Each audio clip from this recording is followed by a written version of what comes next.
Welcome to the deep dive. We are cutting through the noise today to give you the essential, fascinating insights you need to be truly well informed about the biggest structures in history. Empires. So our mission is to take this huge stack of sources we've got, spanning the cultural peaks of the ancient world right up to, cutting-edge AI research, and figure out how we define historical stability, inequality, and ultimately legacy. Right. We are contrasting the classical achievements of empires, say the Islamic Golden Age, with some incredibly modern tools, including quantitative analysis, machine learning, to really see what the data tells us. And it's a deep dive that requires us to zoom out for that macro view, looking at these big imperial life cycles, and then immediately zoom right back in on the economic reality of the average person living under them. Yeah. These sources they're unique because they give us those surprising facts from the deep past, but they also force us to look critically at bias and interpretation in history, especially now when those interpretations are sometimes being outsourced to large language models. Okay, let's unpack this. And I think we should start in a place that just fundamentally redefined global knowledge, the Islamic Golden Age. We're talking roughly 790 to 1258 during the Abbasid Caliphate. And what immediately strikes you is that this wasn't just some, accidental success. It was built on a massive institutional cultural emphasis on education. Precisely. This was a period where, yes, conquest and trade fueled expansion, but the core engine was this incredible intellectual curiosity. The sources highlight that Baghdad founded the first public universities during this time. The first public universities, that's a huge deal. It's transformative, and they were dedicated not just to religious study, but to philosophy, literature, science, the whole spectrum. The sheer act of making knowledge public and accessible was a game changer. And you can see that institutional drive leading directly to cultural outputs we still reference today. I mean, we always talk about the preservation of ancient Greek texts, which is huge, but we sometimes forget the original literary contributions. Yeah, like the Arab storytellers who collected these diverse works, history, poetry, fables, which led to famous collections like 1001 Nights. And what's fascinating is how they engaged with the knowledge they preserved. Muslim scholars didn't just, copy the ancient Greeks. They synthesized it. They evolved the ideas. They really did. They developed two major philosophical streams: falsafa, which applied logic to Greek philosophy, math, and physics, and kalam, which focused on applying that same kind of rationale to Islamic religious beliefs. So it wasn't a choice between secular or religious thought. Not at all. It was a fusion of both, which I think shows a really integrated worldview. And speaking of integration, their scientific output was, immense, particularly in astronomy. They built these huge observatories to study the sky, taking Greek and Indian science and just iterating on it dramatically. Yes, and their unique contribution was creating these critical, practical tools for navigation. They're credited with inventing the astrolabe and the quadrant. The astrolabe. To appreciate that, you have to think of it as, like a complex, handheld analog computer of the universe. That's a perfect way to put it. It helped astronomers map stars and planets, sure, but its real global impact was for explorers and merchants. It let them determine latitude at sea. It was a true global technology enabler for both trade and faith. And their impact on Earth was just as profound, especially in medicine and math. In medicine, we see these remarkable advancements, including developing a surgical technique to treat eye cataracts. And their reference work, the Canon of Medicine, became the standard text not just in the Islamic Empire, but across Europe for centuries. Wow. And on the math side, they didn't just use existing principles. They pioneered the systematic study of algebra. They established it as its own separate field. But maybe the most enduring, unsung hero of global commerce from this era is the Persian mathematician Al-Khwarizmi. Absolutely. He took the Indian numerals, the concept of zero, place value, and he adopted and popularized them. And through trade and scholarship, they became known everywhere as the Arabic numeral system. That's a legacy that quite literally underpins every single piece of data analysis you do today. Every single piece. And before we move on, we have to mention the artistic innovation. Because of the religious constraints against depicting God or human figures in sacred art, artists just channeled all that energy into these non-figurative designs. You mean like arabesque and tessellations? Exactly. The fluid, naturalistic arabesque, the mathematical precision of tessellations, and just the sheer beauty of calligraphy. It's a remarkable example of how constraint can drive incredible creativity. Okay, so we've established how the Islamic Golden Age redefined what knowledge is. Now, let's use modern science to figure out how long that kind of power actually lasts. Shifting gears. Completely. Moving from the history of ideas to the quantification of history itself. And to do that, you first need a definition that you can actually measure. So the sources use a political scientist's framework. An empire is any large sovereign entity whose components are not sovereign. Measured by military and taxation rights. Exactly. It's a definition that lets you quantify scale over time. And the scale is, it's just difficult to wrap your head around. I mean, the Umayyad Caliphate reached 11.1 million square kilometers in 720 CE. That's about the size of Canada today, but in the 8th century. Then you jump forward and you have the Mongol Empire, peaking at 24 million square kilometers in 1309, and the record holder, of course, the British Empire, at a staggering 35.5 million in 1920. Just massive. But the sources don't just list sizes. They try to explain why empires couldn't get any bigger at certain points. They talk about crucial organizational inventions. right, they break it down into 3 phases. Phase 1 empires were limited by something really basic: communication speed. Imagine your entire state was restricted by how far a message could travel on horseback in a week. About 100 kilometers a day, right? Right. That constraint basically capped the maximum size at around 1.3 million square kilometers. So the breakthrough had to be in how they managed that distance. It did. And that's phase 2. It starts with a breakthrough in delegating power, bureaucratic hierarchy, or the satrapies the Achaemenid Empire used. This allowed the maximum size to jump dramatically up to around 5 million square kilometers. In phase 3, that leap to the massive modern empires. That was triggered by the commercial industrial revolution. A rapid pace of technological development created this insurmountable technology gap. It enabled conquest far faster than the tech could diffuse to the people being conquered. So beyond sheer size, the sources also introduce this idea of structural demographic theory, or SDT, which looks at the cyclical instability of societies internally. SDT is a model that basically says there's this cyclical instability that comes from the interplay between the state, the elites, and the general population. Think of it like a giant historical clock that always runs the same way. Okay, so what are the phases? You start with phase 0, which is crisis or collapse. Then comes phase 1, the dynamic growth period. But that naturally leads to phase 2, population impoverishment, as population outstrips resources. Which then leads to friction at the top. Exactly. Phase 3 is elite overproduction. Too many qualified people competing for too few high-status jobs. And that friction eventually leads to phase 4, state stress, where the whole system becomes fragile and you head right back to crisis. And it's that quantitative framework that brings us to, I think, the most surprising finding in all of these sources. Here's where it gets really interesting. Researchers took this framework and tested how well humans and large language models, LLMs, could interpret and annotate historical events using these cyclical labels.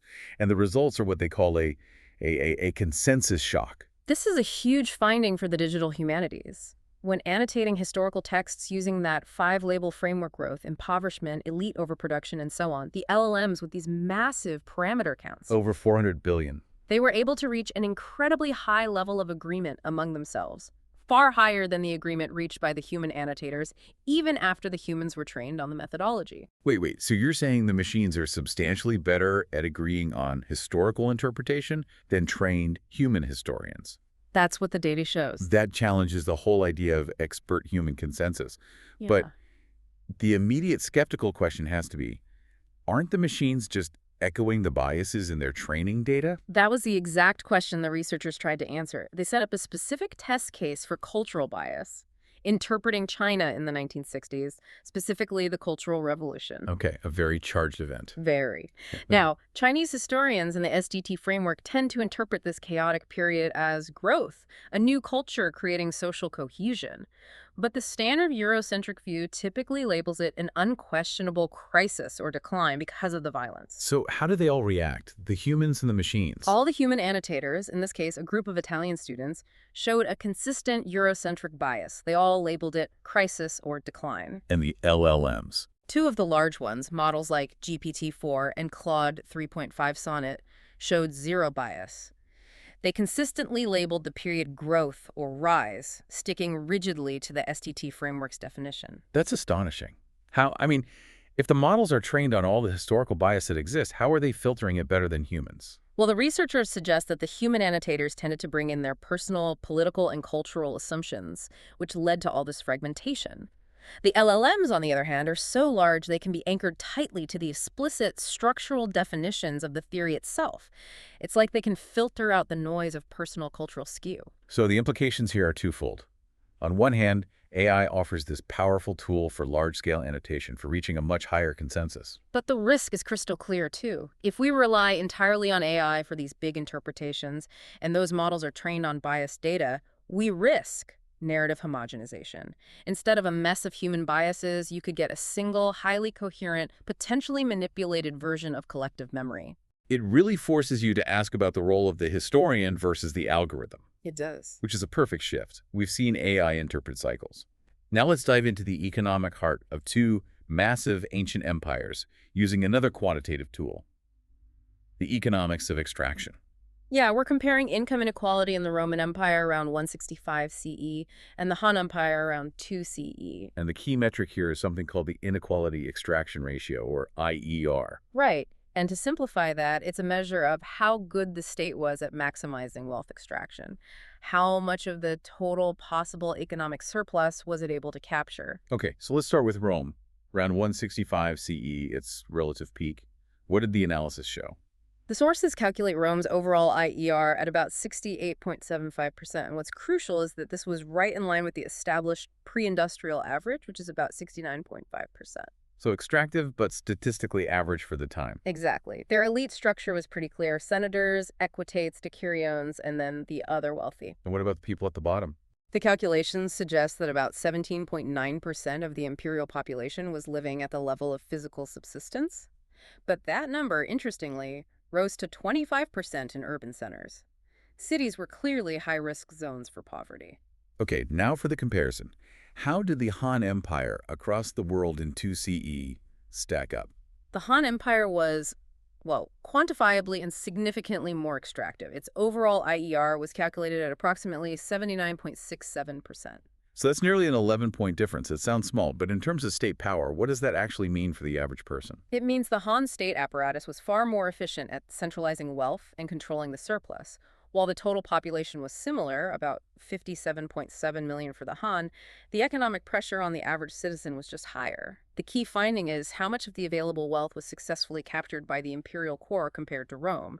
The Han was a sophisticated machine of extraction. So we've gone from macro cycles in internal economics to external perception, the cultural idea of imperial peace, or Pax. The Pax Romana and the Pax Mongolia, they both describe similar things, right? Periods of cohesive stability and economic cooperation enabled by these huge empires. They were, in a sense, peace by definition. And exactly. You just replace lots of smaller regional conflicts with one massive centralized authority. And structurally, they relied on similar infrastructure to maintain that peace, even though they were so far apart in time and space. Absolutely. Both depended on superior road networks, horse relays, courier systems, anything that allowed for the rapid movement of armies, administration, and trade. The Pax Mongolia, in particular, safeguarded overland trade from the Baltic all the way to East Asia. But their governance philosophies, how they treated the people they conquered, were radically distinct. Very different. The Romans generally maintained the political and cultural autonomy of local groups, but they systematically concentrated enormous amounts of wealth in the capital. The Mongols, on the other hand, focused on non-assimilation.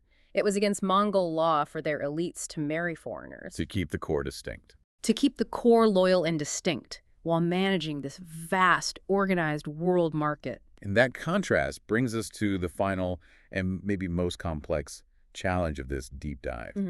Deconstructing the idea of an imperial legacy. Using the British Empire as the modern case study. Right, because defining what was left behind is never simple, is it? It's messy, it's so complicated by memory and nostalgia, and you see these intensely polarized views. On one side, you have claims that the legacies are overwhelmingly positive: free trade, democracy, railways, public health. And on the other? The argument that the legacies are fundamentally pernicious: globalized racism, dispossession, political instability from divide and rule.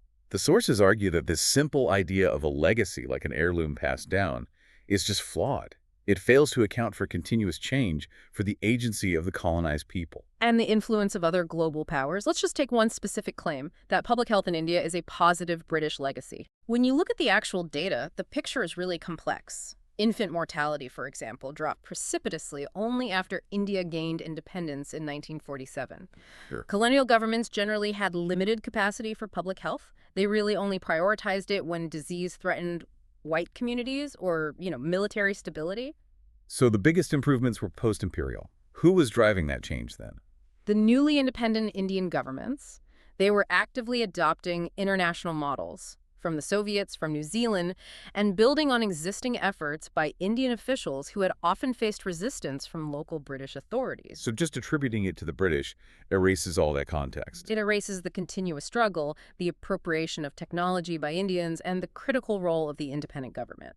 So the legacy fallacy is that by looking for this simple inherited gift, we fail to see the continuous interaction, the collaboration, and the resistance that define the actual history. Exactly. And the fundamental question this all raises remains unanswered. Was conquest and racially discriminatory rule ever necessary for the dissemination of technological or medical advances? You can't just attribute a positive outcome to a system whose entire structure was based on discrimination and extraction. We have covered so much ground today. From the fusion of knowledge in Baghdad that shaped global science, right up to modern LLMs diagnosing cultural bias in historical interpretation. And we've seen that the cycles of empire are driven by these breakthroughs in communication and organization. And we now know that, the Han Empire was a measurably more effective machine of extraction than the Roman Empire. And I think the common thread running through all of it is that history is never a simple handover of power or ideas. Whether it's the Pax Mongolica enabling trade or the complicated story of public health in India, interpretation matters. The legacy is always a complex, ongoing conversation. I hope so. And hopefully this deep dive gives you the tools to approach any claim about the past with a highly critical and quantitative eye. Which I think leads directly to our final provocative thought for you to consider. If history is inherently skewed by our personal and cultural bias, a problem these AI tools might solve. But which risk replacing it with this narrative homogenization? Right. So, how should we approach historical education going forward? Should we maximize critical thinking skills in students, even if it means relying on messy, conflicting human sources? Or do we lean towards these AI-driven interpretations that offer higher consensus, but risk creating a single, potentially manipulated, accepted narrative? What's the right path? We'll leave that with you. Thanks for diving deep with us.